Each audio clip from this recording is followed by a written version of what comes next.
Hey, what's up, everybody? It is Dirty and DZAN. What is going on, people? It is episode 23. Today is Wednesday, September 29th, but for you, Friday, October 1st. It is October.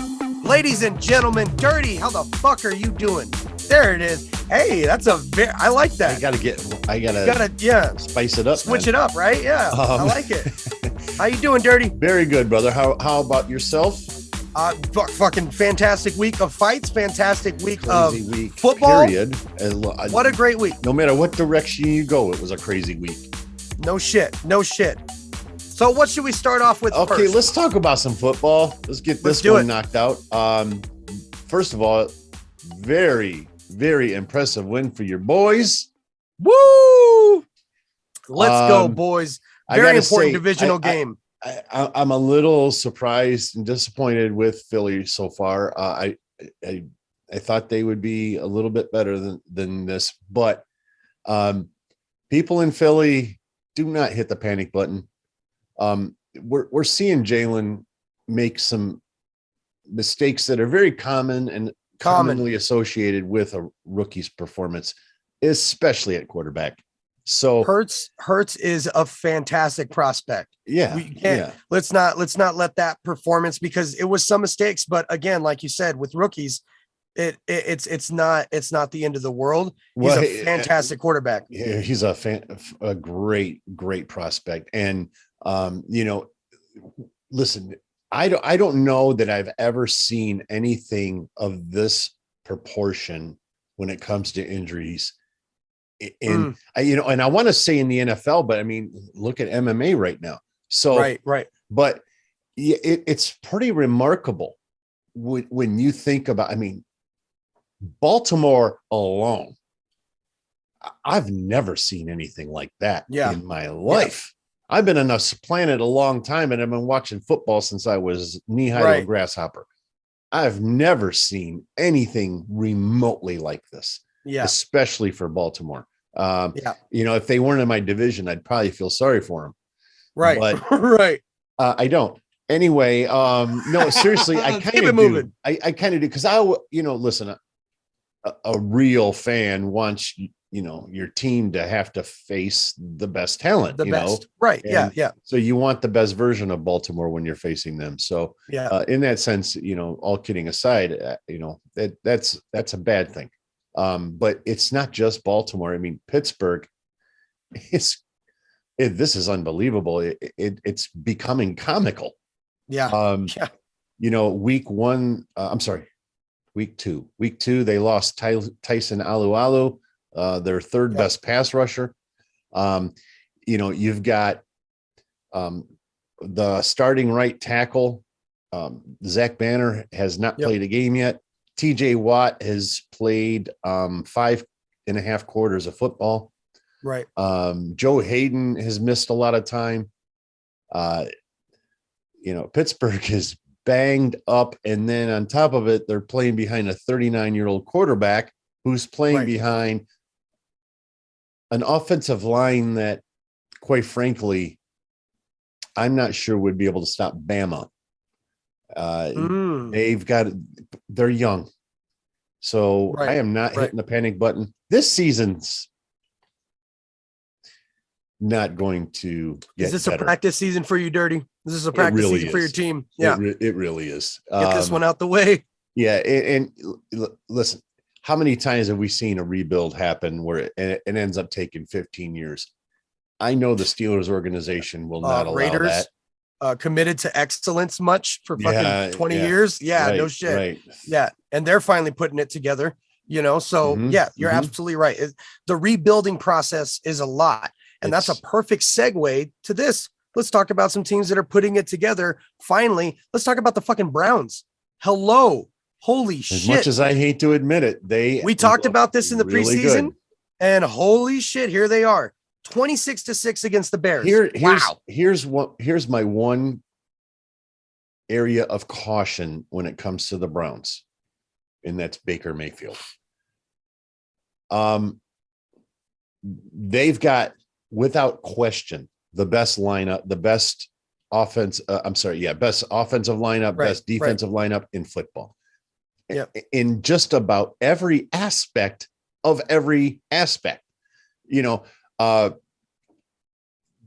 My opinion, TJ Watt is better than Myles Garrett.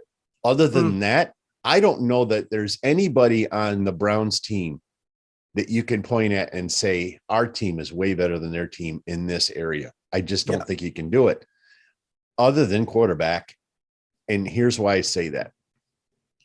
Within the organization of the Cleveland Browns, they have not given Baker the extension. With this team,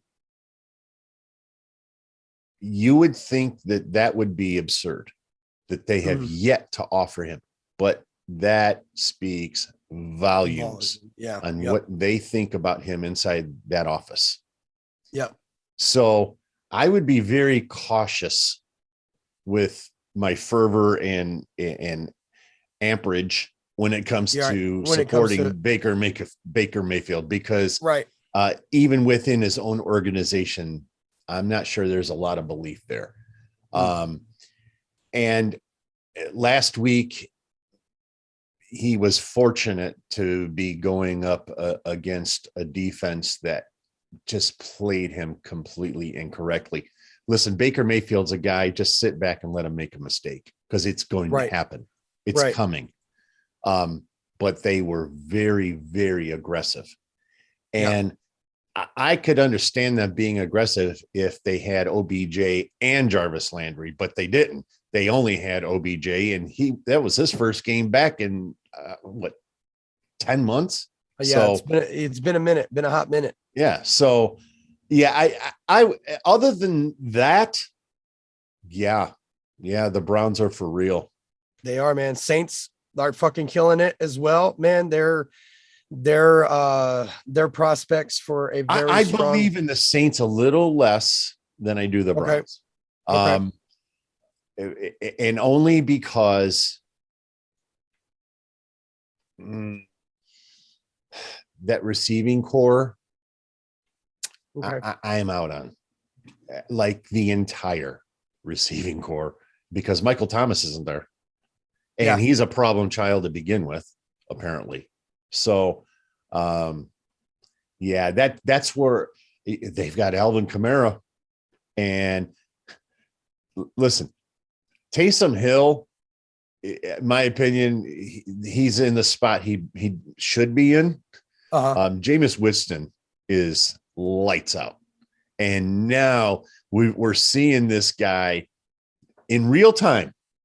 We're watching him grow and become more methodical, and you can see him in his check downs.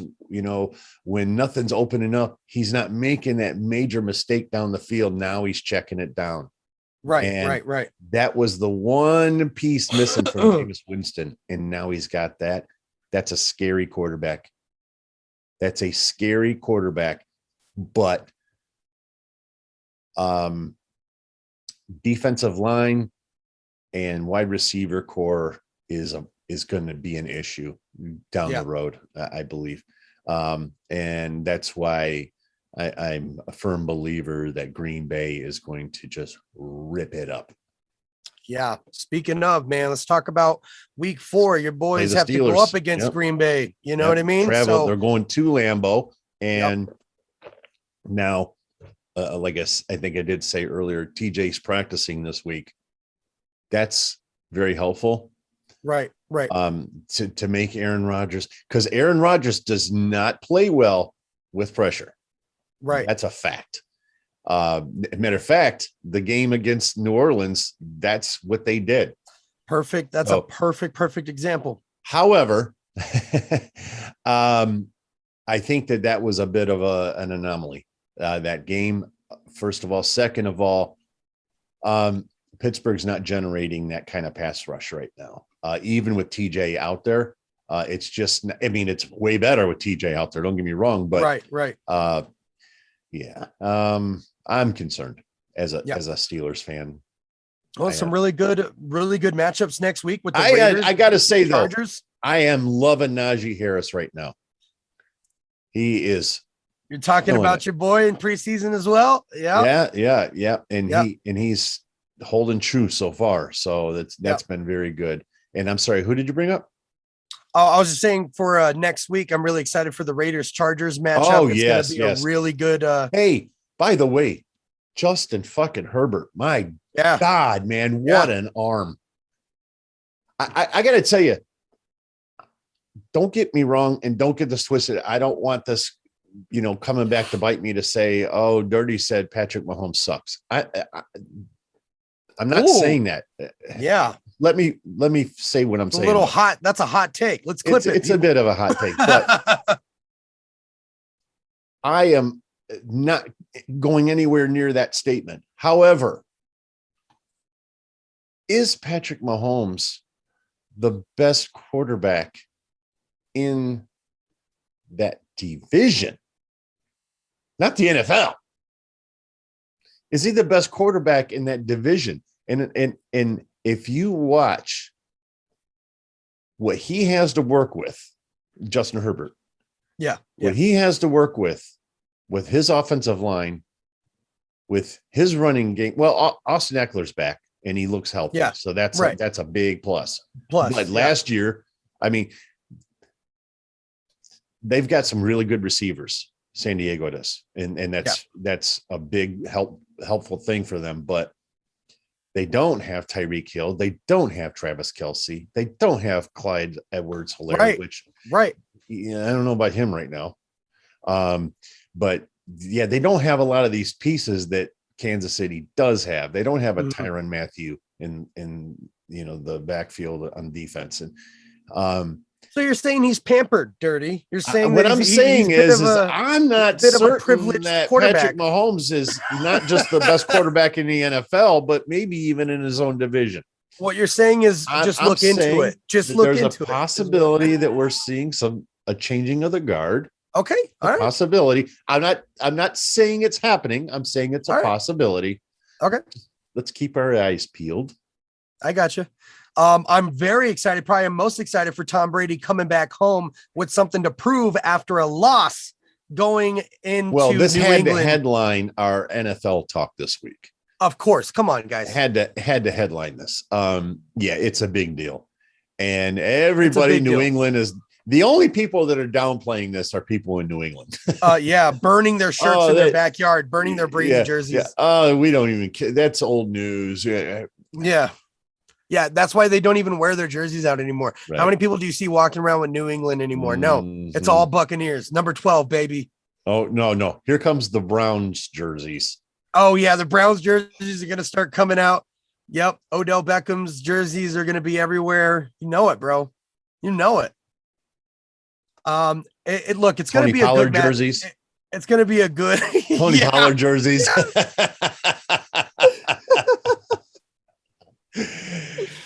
Look, either way, whether it's a shutout, an ass whooping, it's going to be really interesting to see the fans take, on Brady, because he's spent his whole entire career in that field. I hope he doesn't take his kids to that game, because his kids are going to hear some filthy things, man. Oh, no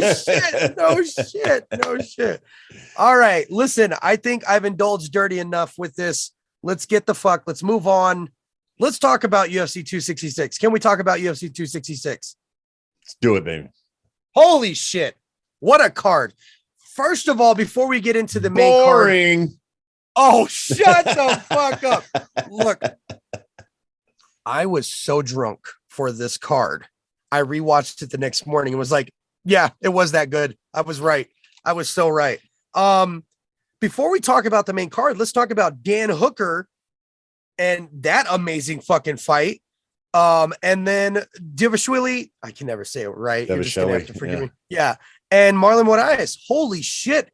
That was the best first round I've ever seen until the Diaz fight. I mean, it was so good, bro. So good. Yeah. What a great card. Dirty, your thoughts overall? One of the best cards of the year. Now, I heard Ariel say that, the main event was the fight of the year. I don't know about that. But it was a great fight. and the card was thick as thieves, and we didn't lose much, which was really cool. I was worried about that. And, you know, I've asked on this channel before, can we please put a fucking moratorium on the following phrase? ...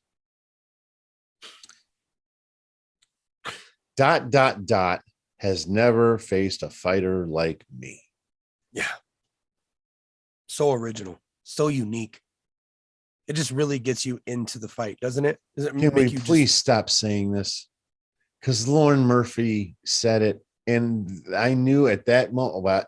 I mean, we knew that before that, but at that moment, I already knew she was beat. Then, yeah. It's such and a I don't cliche, care who fucking right? knows it. And I like Lauren Murphy, but you're fronting, man. That's what you're doing when you do that. Yep. You're fronting, and you're already beat. Yeah. Once you say it, you're beat. 100%. Stop saying 100%. it, guys. Yep. Don't think for 1 second that Khabib Nurmagomedov, whatever the fuck, Nurmagomedov has ever. I mean, how many times has a guy probably said that about him? Yeah. He's never faced a fighter like me. Well, he's 29-0. Yeah. Stop saying. Dirty went 4-1. DZAN, I did. Wait, I'm sorry, I didn't hear that right. Could you repeat that, please?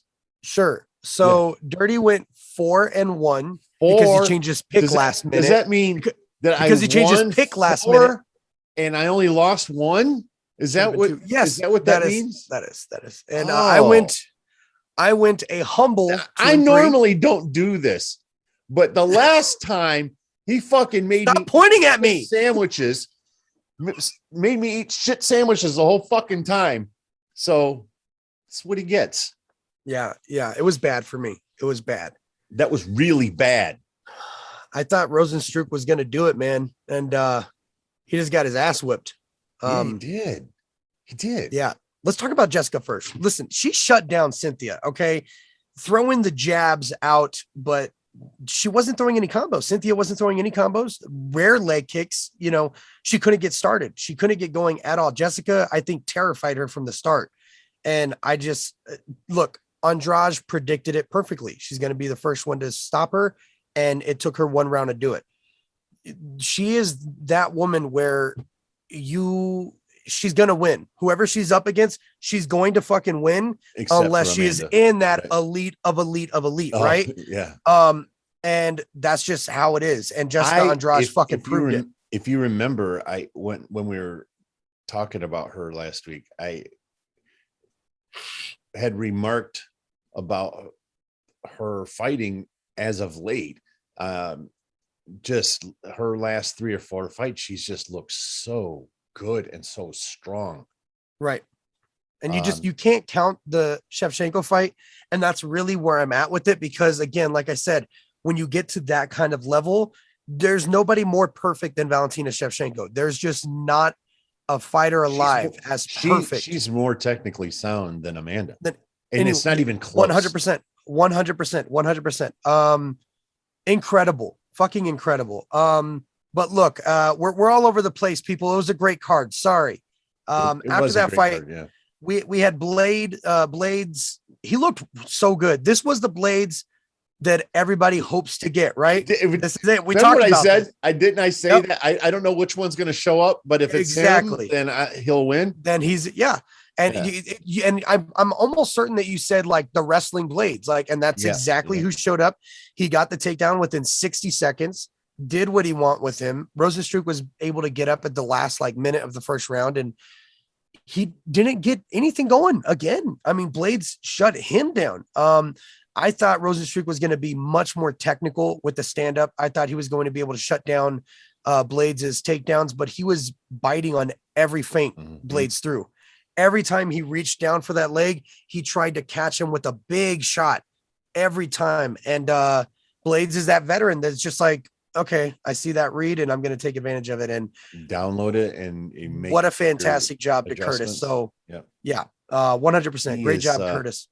he's, when he first came in, I wasn't sold. Yeah. I don't know. It's hard to with him because he's one of those fighters. It's so up and down. He could have very well lost that fight in the last seconds because he's also that kind of fighter. He can kick ass the entire fight and then make one little fuck up and get knocked out. Mm-hmm. And that's just who Curtis is. But this is why we love him, because he has performances like this that just proves as to why he should be, talked about in that division. So really great job. Dirty. Holy shit. Nick Diaz, Robbie Lawler. So DZAN told you guys that I had made a change in my picks. Truth be told, and DZAN will tell you this, there were 2 fights that I wanted to change, and I decided to only change one. I will say he could have went 5-0. Yeah, if I would have went through with it and changed it, because I wanted to change it. I decided to go with Robbie, but I stayed with it. I stayed the course. And the only reason that I wanted to change my pick is I reached out to DZAN on Friday, and I told him, I said, man, Nick's interview was a mess. Weird. Very weird. So weird for Nick, which is weird to say. He's already awkward. Yeah, right. He's already awkward. But that one was so far over the top, man. I was concerned. Matter of fact, I reached out to DZAN and I said, I'm concerned. I mean, he's not right. And I wanted to change that pick too, but only because of that reason. I don't know, man, with the Diaz brothers, there is something in the only word is awkward. Yeah. And you're the one that used that term the other day. And it's so appropriate because they are so socially awkward.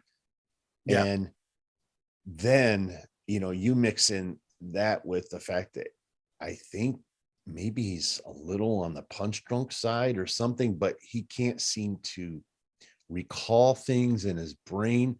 And then I don't know how many times he was asked a question by either Brett Okamoto in that interview or when they did the press conference. Yeah. And he didn't even address the question.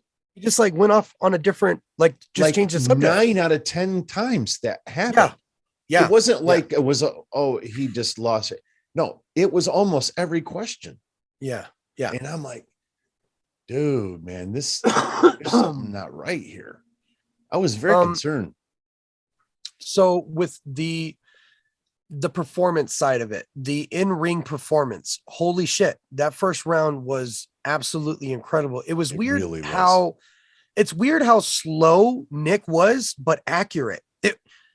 Because of how awkward he is, it was very weird. It's almost like you can see every punch he's about to throw, but he still found both like that though. It's weird because it looks to us on television as though they're projecting their shots, but yet they're still always landing. It's almost like a laziness, but he finds the home. But he finds it. Thing. Right. But it somehow it does take a toll on him, because if you look at anybody's face, look at both of their faces though. It looked, well, I'm saying that anytime Nate or Nick faces anybody, the other person is always beat up. Yeah. So I don't know, man. I don't know. But 339 shots thrown in 3 rounds. Holy shit, Nick, after being, gone for so long. And then now let's just quickly talk about the out of the octagon weirdness of it. Apparently this was, kind of thrown together within 6 weeks. And that has a lot to do with why Nick wanted 185 instead of 170. I think he attempted to make the weight. There may or may not have been something going on with his knee. I don't know. I watched that fight the second time. He threw a kick right before he kneeled down that was checked hard. He had a big hematoma on his shin right under his knee. And that's when he went down. And, Connor even tweeted about this, this moment where he went to throw an uppercut And in the very last, I mean, that would have just knocked Nick the fuck out. In the very last second, he moved his head out of the way while being damaged and hurt. Very, very good, but it like just scraped him. And even that, he was just done. And it's so weird to see a Diaz brother be like, no, I'm good. I'm done. I've had enough. It's just weird to me. So that makes me think in my head, something had to have been going on in the background. And they are also not one to make excuses. So whenever they asked about his injuries after the fight, he said, nothing, I'm all good. Look at the way he walked, Dirty. He was not all good. And in that fight, look at the way he's switching stances. There was something going on with that knee. I don't know. Maybe that's just fanboy in me saying that there was something wrong. And, but I just felt like there was something going on before the fight. It was the Nick Diaz we got in the first round, but not the Nick Diaz from old, because he just wouldn't have quit like that. That's my thoughts on the fight. No. And the beautiful thing, as you were talking, I was sitting here thinking about this channel versus every other channel that you guys are going to watch.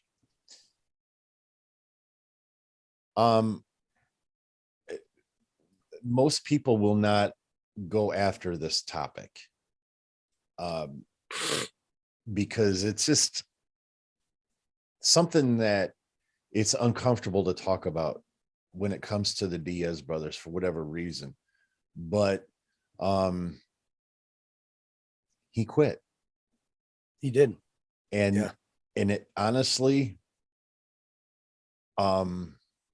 it didn't just break my heart.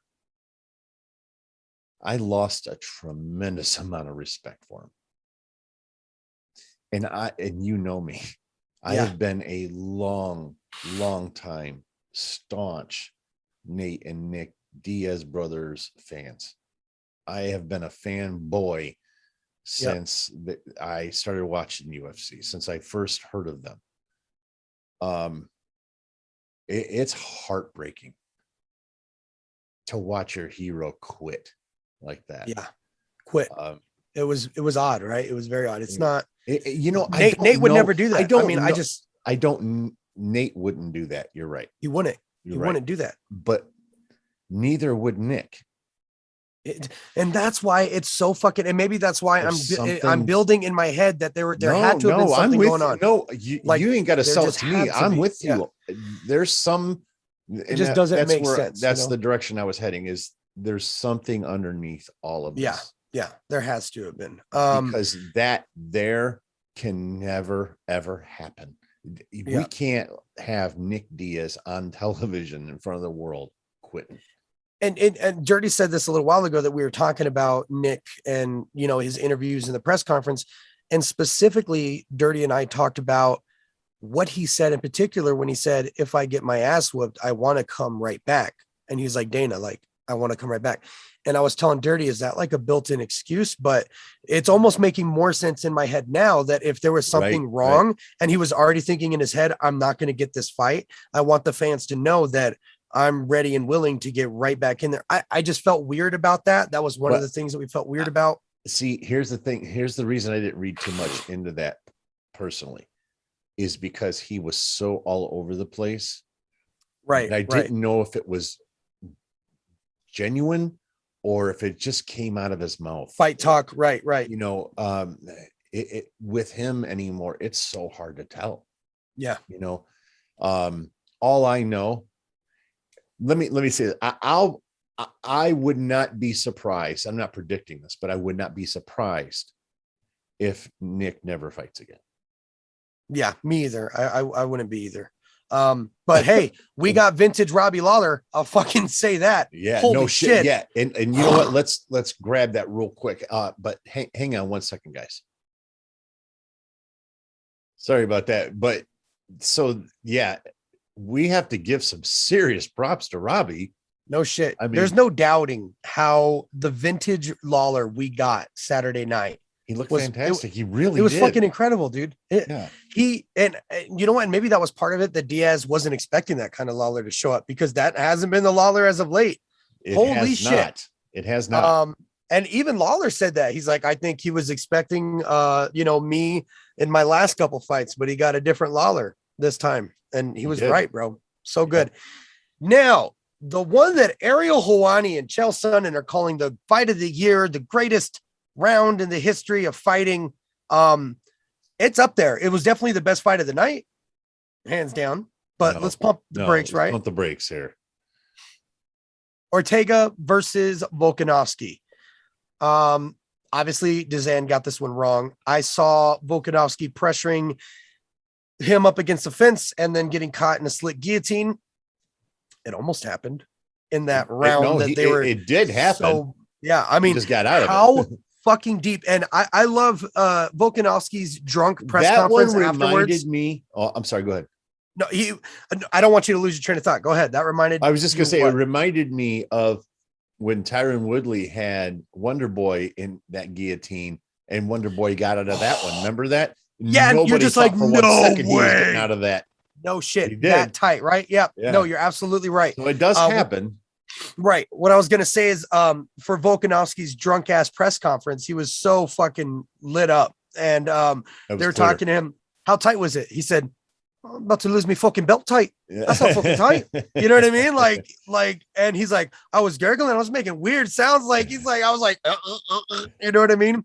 And what he said he didn't expect was him to wrap the legs up so quickly, which because I watched it the second time that next day, how fucking fast Volkanovsky literally just slipped. And as he was just slipping and trying to get his balance, it was like not even 1 second. Ortega was on top of him. Legs were already around him hooked and they were on their way falling down. It was so incredibly fast. You could tell he was waiting for that opportunity. That's what, I saw happening. That's what he wanted. Almost fucking got it. It much tighter than the triangle. Then he almost got him into fucking triangle. But Volkanovsky at that point was knew that Ortega was a little bit more burnt out, from trying the choke. All heart to Ortega. Arms out, man. Yeah, no shit. But wow, incredible fight. It was incredible. It was not nearly one-sided. I was shitting on Ariel and Chael a little bit there with their comments, but I'm not. Don't get it twisted. I'm saying it was a phenomenal fight. Yeah. And it may be, but I don't know. There's just some other fights, that I have in mind for that. But at any rate, it would nevertheless. Yeah, it's definitely up there. It wasn't like Holloway Ortega, where Ortega was just absorbing the shots the whole way. He was giving it right back. And hey, I know this wasn't on schedule for us today, but I want to bring something up that just popped into my head. This whole thing about the ring girls.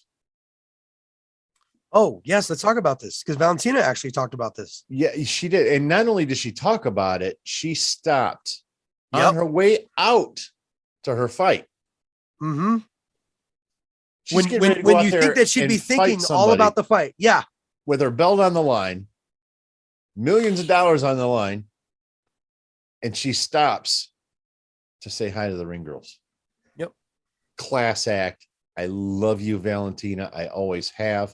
But that there was one of the coolest fucking things that anybody could ever do, because there is this growing trend of getting rid of, that aspect of sports, right? Cheerleaders and ring girls and all of this stuff. Why can't women be celebrated in both ways? Mm-hmm. That's my question. Yeah.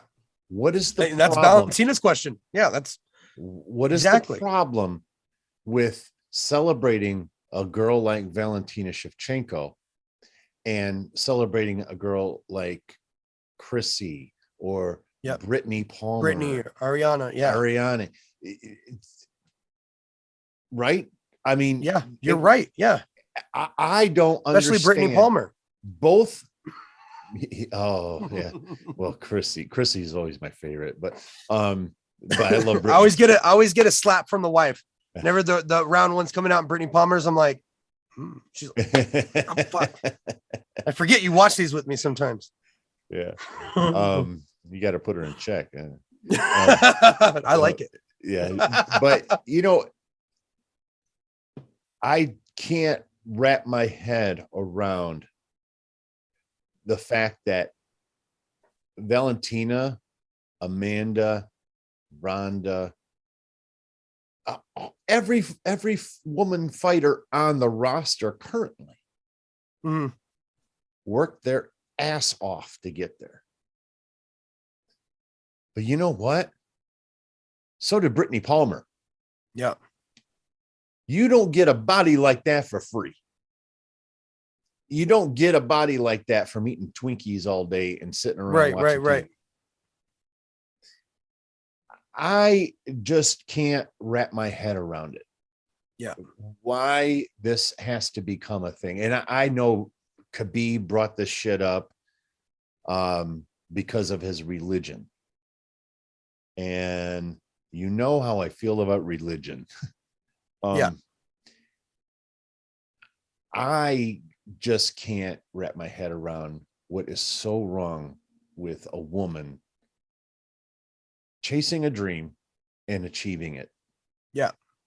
It's a shit thing to do, to piss all over somebody for working their ass off in the direction in life that they chose to go. Brittany Palmer is a very, very proud ring girl. She's very proud to represent the UFC. She wears it as a badge of honor. Yeah. The same that Valentina does. Yep. No, you're absolutely right. I'm so glad you brought it up. I'm glad we were able to talk about it because you're 100% right. Yeah. Good on you, Dirty D. Good on you. We got to talk about some other sad news though. Johnny Bones Jones. Is it sad? I mean, yeah, it's pretty sad. If you ask his fiance, it's pretty fucking sad. Yeah. Well, you know, that's fair. Listen, I love fair. John Jones. He is from my town. I've loved him. He's always been my favorite. Guys, I am so sorry. Hang on 1 second, please. I'm really sorry about that, guys. Okay. Look, he's always been one of my favorite fighters of all time, hands down. And me too. We did our top 10 and he's I believe I had him in mind too. Yeah. No, yeah, absolutely. Not as high as he should have been, but talk about that later. I think I had him 10th. God, it's so disgusting to even hear you say that. I think I had him second, second or third. Yeah. We put up with a lot of shit that Connor does. I put up with everything Connor does. I put up with everything that Jones did. He had a pregnant woman with his car. Mm-hmm. Everything was okay though. Girl was fine. Baby was all right. He's done a lot of stupid shit. Alcohol abuse. Done a tremendous amount of stupid shit. But this is kind of where I need to back myself off, because with the domestic violence thing, and I wasn't going to say anything because no details were put out until this morning. But after reading it, the details and everything, and I did reading, but can you school us? Sure. So, basically the police showed up, from a call from Caesar Palace at 4:00 in the morning. Apparently he had went into the room and told his fiance, "Hey, I'm grabbing $10,000 and I'm going to go down to the local strip joint or whatever." They had words. He left. Okay. He came back, and according to her, he was very upset when he came back. And this is what I mean by reading between the lines. She told the police that he touched the back of my head, and that there was like a scuffle. And when they asked, were you physically harmed? She said, or did he put hands on you? She said, no, I mean, kind of, but it wasn't like that. She was bleeding from her nose and mouth. Women do this a lot. Yeah. Right. And hang on. I got to say that, please, because I just said something kind of controversial there. DZAN knows me. Most of my patrons know me very well. I have a very proven track record when it comes to women and supporting women and all of that. My comment was more of a referendum on men than women when it comes to that. So the reason that I said that is it's not because women are stupid or weak or anything like that. I say that because they feel pressure to protect their man. Right. And It's almost like the Stockholm syndrome, which is exactly what Izzy was trying to joke about, because he was memeing him the fuck up. He was joking about it, but on a more serious level, it could be something like that. It's something to where you're in this abusive relationship and you're afraid. So listen, like I said, reading between the and lines. it's not just afraid though. Like if I ever hit my wife, which I would never do, but if I ever did, I know my wife pretty well. She would not tell the cops. Right. She could have missing teeth, and I don't think she would tell the cops. I really don't. But so it also does depend on the person and the kind of person that they are. If my wife or my daughter, I would absolutely be furious if she didn't say something. Right. So, but yeah, it depends. Each situation is so different. And I hate painting women into a corner that makes it seem as though, somehow it's their fault or, any doing on their own part, because this is clearly a John Jones problem, not Mrs. Jones to be problem. Right. Yeah, go ahead. Let me back out of this. So, reading between the lines from what I read there in her responses, this wasn't the first time. There's obviously a pattern of that. Yeah. Here, right? You don't get caught the first time. No. In anything in life. So she said that she was sleeping, and that John came back and she wasn't happy. And of course she said, yeah, he put his hands on me a little bit, touched the back of my head, because she was trying to leave the room. They observed the blood on her mouth and her clothing. She said that she doesn't know when that happened, but he didn't touch me. So she wasn't sure. It must have happened during, some sort of scuffle. You know what I mean? It's those kind of things. And then when they asked, when they were going to go back up to the room, she said she was really scared to go back in there. And then her children can be heard. Can we call the cops, or can, somebody call the cops? It's heartbreaking. This is making me literally sick to my stomach right now. Yeah. So this is where I'm at with, God damn, it's so tough, because you support so many different people because of their athletic ability, and then they do fucked up shit. Michael Vick, right? Greg Hardy. This is it's really rough, man. Because it's not like it was alleged. It's pretty much out there. And for me, happened. It's just really tough to support a fighter, no matter how great they are, if this is in their character. And I don't care, you can say he's drunk or whatever, but there's always that saying, a sober man's thoughts are a drunk man's words. So that's his character. And I'm really struggling internally with this one, Dirty. It's really tough. I know you are. I can't stand him right now as a person. I think that's a garbage human being thing to do. You are one of the greatest, most elite fighters in the entire world, and you're going to prey on somebody who you say you've loved, you've been with for 17 years. You have children with this person. It's rough for me to respect you as a man, right? That being said, that's kind of where I'm at. So I don't want to hear about anything John Jones for a very long time. I don't, I'm just kind of out of the Jones business right now, which is really tough. I completely get that. And I know you're struggling, because you're both from Albuquerque, and, that means a lot to you. And I know that. Yeah. And, quite frankly, there's not, and this isn't a slight, and it's really not even a joke, but there's not a lot going on in Albuquerque. Yeah. So even more so, you're going to kind of cling, to your own. Right. Let me try to help make you feel better a little bit, and other people can, read into this whatever you choose. But I agree with everything you said. And I had the exact same feelings about it. Now, I mean, I'm not from Albuquerque, so I don't have that aspect of it. However, I am a huge fan of John Jones.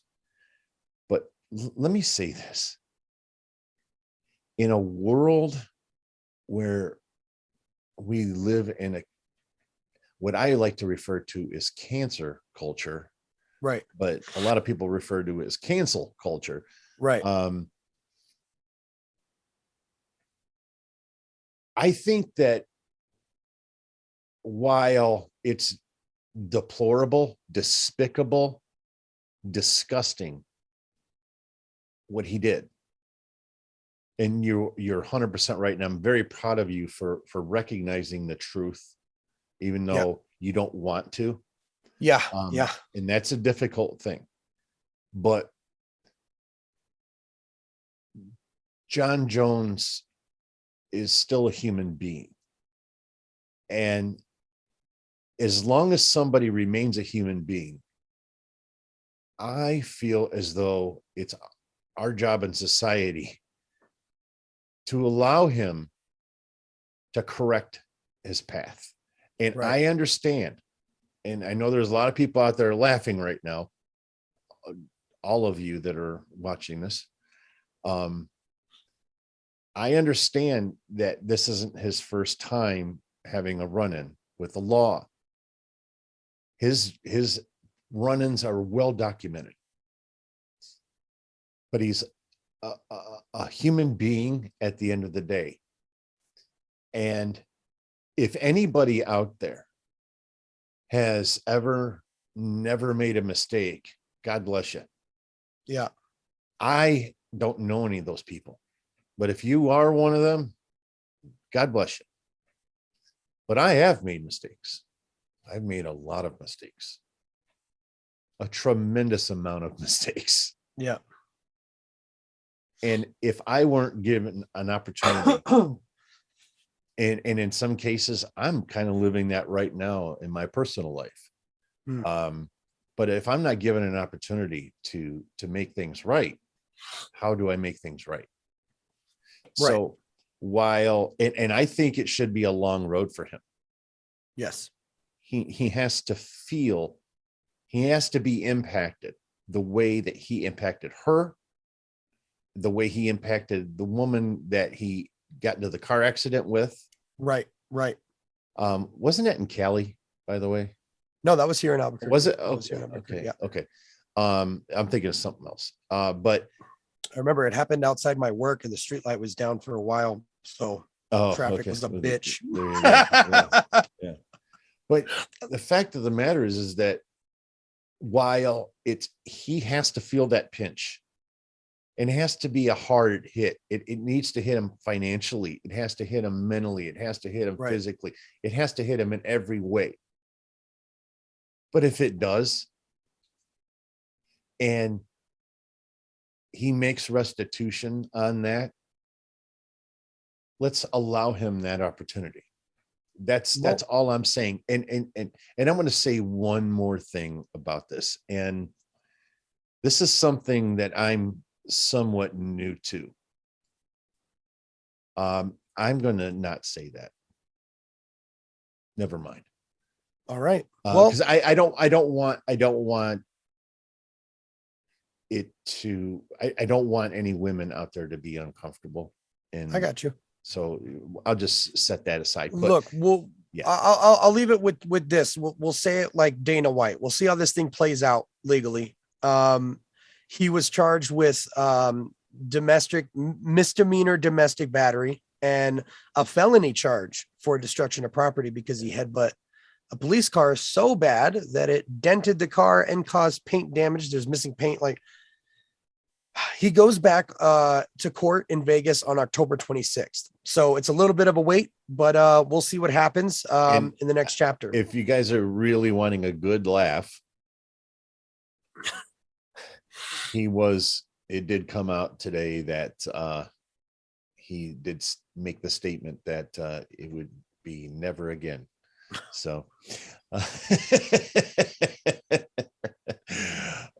Johnny Bones. Never again. Johnny Bones. Never again. I believe never you. again, and never fought a fighter like me. All right. Oh, all right. Before we move on to this week's Vegas fight night, which, ladies and gentlemen, it's going to be a fucking amazing one. Dirty and I will recap it for you real quick. But first, let's talk about some fight cards that got fucked up. Some fighters that are now out. First of all, let's talk about Miesha Tate. Miesha Tate is now out of her fight for October 16th. She was supposed to fight Ketlin Vieira, I believe. And it's off now because Miesha has COVID. So she's doing okay. And I believe that the plan is to reschedule the fight with the same fighter. I don't think that they're giving Vieira another opponent. So they're going to just reschedule that one for a later date. I'm assuming that if things go well, I mean, it's not even it's the first now, right? So we still have 2 weeks. So maybe they'll replace that one for the November 6th card. Are we talking about injuries? Yeah. COVID-19, Miesha Tate out of her fight October 16th. So we'll see if they get that rescheduled for the November 6th card. That would be amazing because I think that the November 6th card is going to be one of the best this year. Looking second good to the December 11th card, which is going to be amazing. So that last pay-per-view in December of the year, they're always bangers. They're always bangers. And I'm sorry, look, and I'm gonna let everybody in real quick because I got really happy when they started announcing some fights that were coming up. DZAN's birthday is in January. Okay, I'm gonna tell you that. Every year, UFC blesses January DZAN, what? 20th. And every year, the UFC blesses DZAN with an amazing fight card. Usually, they know me so well, they give me Conor. Usually every year, they're like, hey, it's your birthday. Conor's going to fight on your birthday. Here you go. But this year, I already got two of my favorites. Greg Hardy's going to be fighting January 22nd. Jared Cannonier is going to be fighting January 22nd. And Israel Adesanya versus Robert Whittaker is going down January 22nd. It's already shaping up. These are like three of my best favorite fighters. The best card. Conor, John Jones, Colby Covington,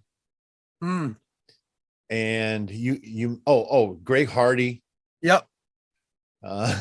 You know where I'm going with this. I know where you're going with it. The Diaz brothers, Jorge, all of the bad boys. Yeah. We'll just call it the best fucking fight card of all time. Yeah. There it is. But let's talk about the big fight that is now being disrupted. The paper champ Aljamain Sterling. He says that the doctors say that his neck is still hurting him. He still's got a boo-boo on his neck.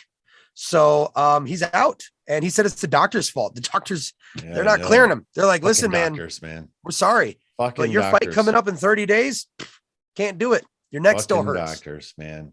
So they're gonna do your never mind. So looks like we're gonna get an interim fight. Piotr Jan is going to be fighting Corey Sandhagen for the interim championship fight. Now, a lot of people are like, what the fuck? Corey Sandhagen just lost to TJ. TJ's still coming off of surgery, so he's not available for it. But there he is, Corey Sandhagen. And guys, it was split decision. It's not like it was a crazy loss. It was a fucking fantastic fight. And a lot of people were still saying that Corey won, which I don't agree with, but nevertheless, that's out there too. So no. Really good fight. That's going to be amazing. So I'm still excited for that fight. I'll tell you what, I'm more excited now that Aljamain's not going to be in it. I am mad that it's not an actual title fight, but I'll take it. The last fight that got ruined is RDA versus Makachev, also for that same night, the October 30th. Remember, this is the Abu Dhabi free pay-per-view card for everybody. And Islam Makachev was supposed to fight RDA. RDA is now out. And Makachev is calling everybody out and their mama to come in Abu Dhabi and fight him because he needs somebody, anybody. Okay. That's where we're at. I was trying to pull it up here because I saw something come over my YouTube feed. I hadn't had a chance to open it yet, but apparently Sean O'Malley was calling out Cruz. No, he was trying to get in on that Piotr Jan fight. So, yeah. Wait, listen, I doubt it. We talked about this before. He doesn't want that fight. He doesn't. He doesn't. That's lip service. I think he just said that. Yeah, he just said that for his fans. That's lip service. Yeah. That's what that was. Okay. So yeah, now I think we can get into real quick. Let's talk about this fight card that we got coming up. Santos versus Walker. Holy shit. I am so excited for this fight. Not only that, we got Kevin Holland versus Kyle Dawkins, Nico Price versus Cowboy Oliveira. Come on, bro. Nico. Aspen Ladd is coming back. Alexander Hernandez. Up kick. Bro. Up kick Nico. This is going to be what? His up kick? Yeah. James Vick. It was against James Vick, right? Yeah. Fucking. He was losing that fight. Nasty. Oh, yeah. Nasty. We got Beth Cojeda coming back. Antonina Shevchenko is coming.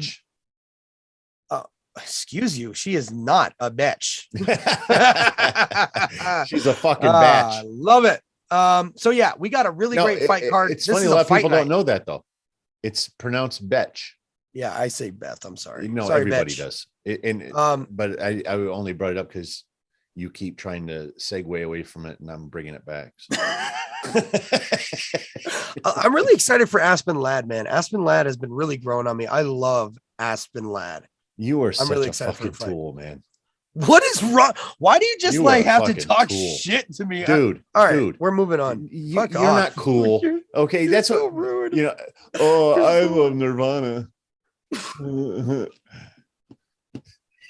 Funny, my 4-year-old has a Nirvana shirt, and everybody's like, "Oh, it's so cute." What I tell you? He just picked it. He doesn't know what it is. Yeah, no. You guys listen to Nirvana? No. Follows Dad's logic. Oh, I'm gonna look cool. Well, listen, this is the perfect segue then, because I will definitely not sound cool for my next hot take for sure. Are you done with MMA? Are you good? Music, ladies and gentlemen, this is my hot take. Are you ready? Man, hang on. What? Fuck your hot take. I gotta say, man, and you're on Patreon.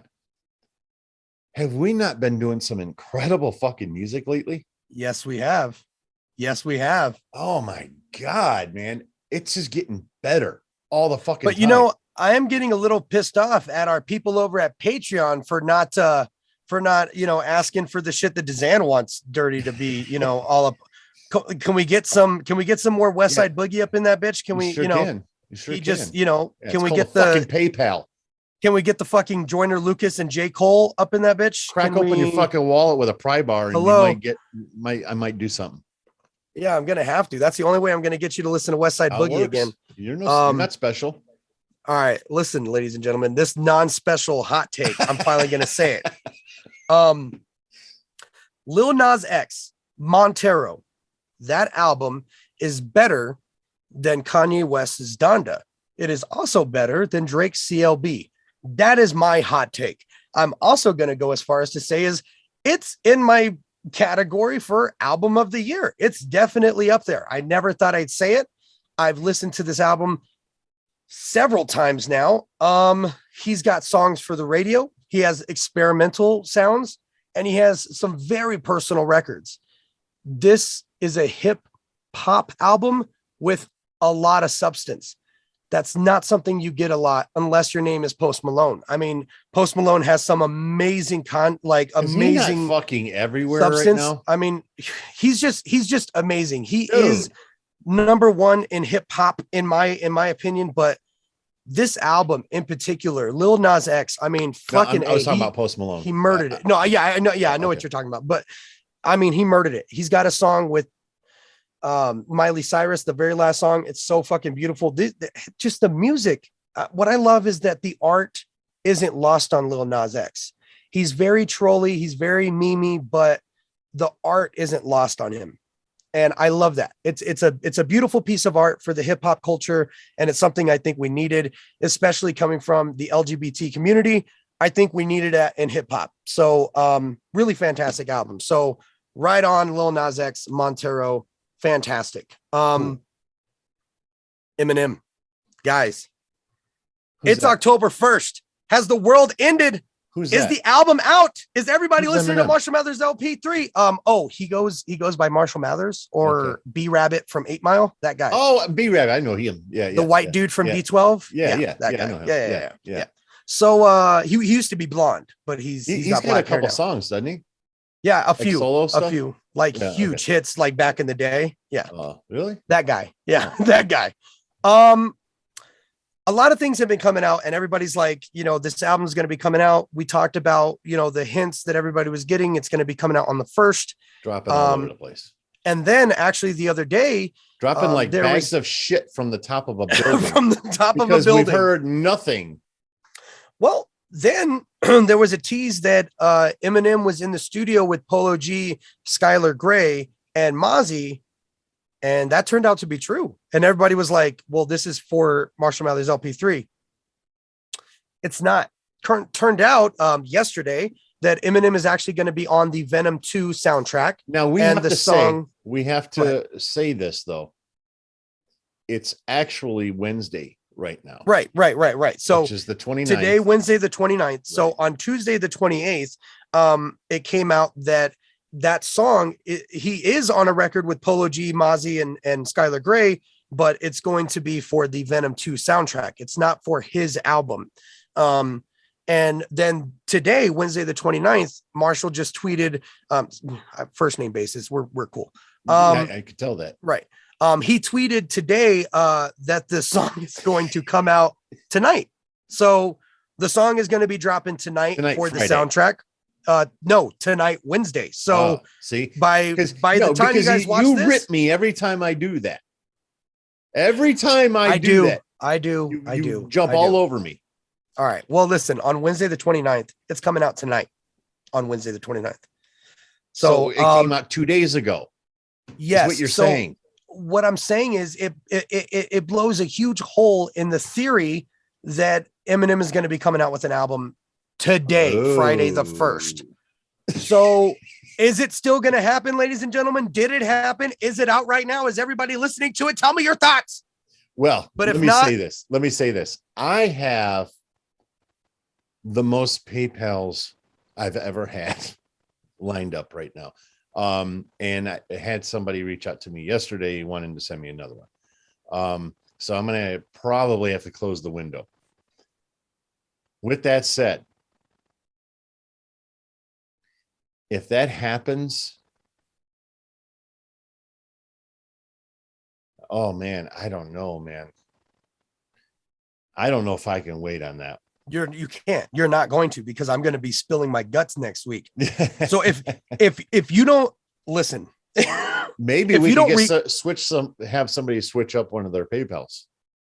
Maybe DZAN's going to fuck around and make you get on this call, and I'm just going to make you watch it. I'm just going to throw it in your headphones and you're not even going to know what's happening. And I'll be like, oh, it's too late. You've already heard it. Oops. Might as well just stick around. Listen to it. But yeah, so we'll see what happens, guys. Look, it's not impossible, but it's very improbable. We'll just say that. How about that?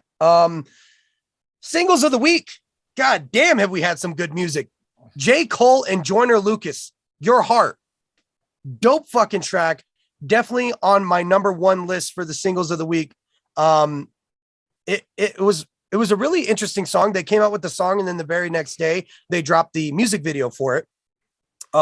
Really good music video, and it was 9 and TDE are taking over the world. That's a really good take. I know it was out of left field, but this is something that I've been thinking a lot about.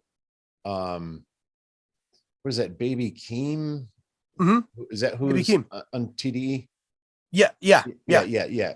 Is that the one that? Wait. Yeah, that's Kendrick's cousin. Yeah. Dude, let me tell you something. I watched the LA Leakers freestyle Friday. Mm-hmm.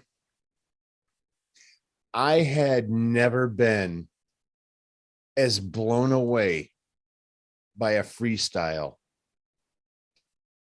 for this purpose than I was watching that.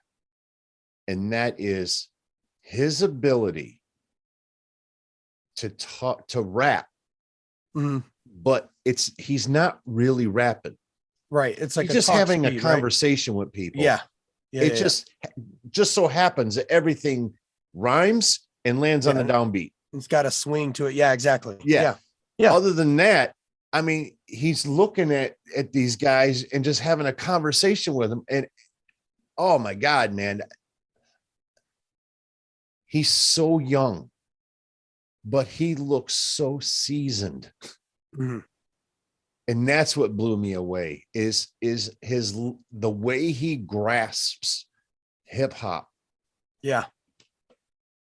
So easily. And he's got his own flavor. I don't know, man. That blew my wig back right there. That freestyle blew my shit back. And I realize he's under TDE, and and I hear all of this shit happening for Tech Nine. What do you call it? What's the thing they always say? Strange music. Strange music. Yeah. Yep. Strange music. Strange music. Yeah. So these two labels, dude. Yeah. I mean, I still bump, man, that now? Jerry Robinson album. I bump still all the fucking time. Like, it came out a couple months ago. I fucking love that album, man. Jerry Robinson is fucking up there. Anytime Tech is coming out with something, it's fucking amazing. He did lose Chris Calico, which kind of sucks. He lost Ritz, but I forgot about that. I did forget. Yeah. But that's more of a brother thing, right? And it's actually funny that we're talking about that, because he is my next single of the week. He did a song with T-Pain called BB, which is Birthday Bitch. Fucking dope ass joint. Chris Calico. Yeah. Oh, okay. Yeah. He did a single. So he now has his own record label. He's working on an album. And the first, or I don't think it's the first single, maybe it's the second one, but it's called BB Birthday Bitch. And he did it with T-Pain. Really dope club record. It's really nice to hear Chris on something different. But again, I am going to say this again, and I'm sorry, but Strange Music has the best quality of any hip hop music right now. And you can tell when their label mates are at a different label or getting a different engineer and producer. It's miles. It's not Brian Gardner below. No, it's not. Dude, man, that it is guy's miles got his hands below on everything. What Strange Music is doing. So respect to Chris Calico, but Jesus, man. I do have to say this though. I think the best produced album that I've heard this year is The Off Season. Yeah. As far as, and I'm talking sonically.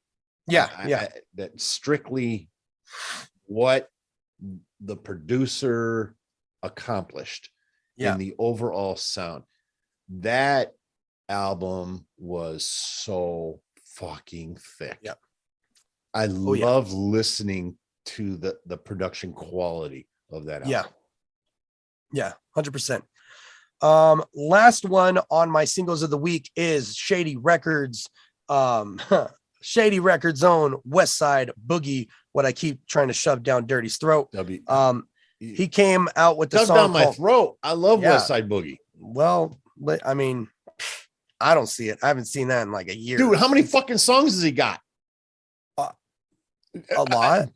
Not that much, I guess. But you know what? You comparison and listen, he did a song that is amazing. It's called Float. He did it with Mommy. Float. Yeah. Okay. The lyrical, this man is just so amazing with writing, his storytelling, his everything. I love it so much, and he does it so effortlessly. And he's one of those, just like M, in a way where you're catching something different on every listen. The subtlety that he does, the wordplay. The song is called Float, and he has these subtle water bars in there where he's saying, I'm flooded with hurt, you didn't leave me a warning, like flood warning, hit me with the storm and I sink in the morning. Like the shit he does and the way he just puts it together is just so beautiful. And he's one thing that really stuck out to me that I kept replaying over and over was he says, hundreds of roses put under my body while I'm in the ocean out in the open. For a moment, my problems were frozen and I was just floating. I just want to float. Oh man, it's so fucking deep. And you can hear the pain in his voice. And that's just something you guys know I respect probably the most out of any hip hop artist is the art out of it. Right. And there's nobody I really believe is doing it better right now than Westside. And I mean, all respects to the legends that are doing it right now, like Cole and even Kendrick, who's now, just starting to come out with the shit. But right now, there is nobody right now that is putting together words that poetically and beautifully, in my opinion, right now than Westside Boogie is. Even K. He is so underrated, huh? Even K. Even K. Right now, I'm just saying, like, think about the last couple of years. K. Dot's only had a couple songs, right? This is fair, and that's the one thing about Kendrick that I wish he would drop something here and there a little more often. Not a feature. I mean him. Right. But at the same time, he probably has to be very protective of his brand. 100%. He knows his impact, Dirty. He has legend status impact at such a young age. There's a lot of pressure that goes into that. He's everybody. He's Tupac 2.0. Yes. And no, 100%. And he is. And Tupac's my favorite, and I love Tupac Shakur. But I love Kendrick Lamar too. Yeah. And Kendrick did take things to a new level from Pac, and maybe not even myself included would think that would be possible.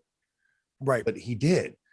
And so I often thought about the fact that he probably has to be so protective of so many things because of that pressure that's on him, that anything that he puts out is going to be scrutinized to the highest degree. I see the perfect similarity. Look at the age that he's at, right? At this time when Eminem was his age, people were calling, this is right after Eminem's show, 2002, 2003, people were calling him the greatest rapper. He even had a line where he said, I may say I'm the best, but a lot of truth is said in jest, and he felt that pressure. And that's why he went on a almost 7 year hiatus because of that. Right.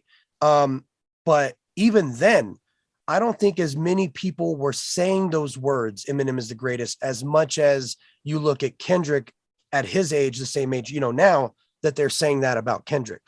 Right.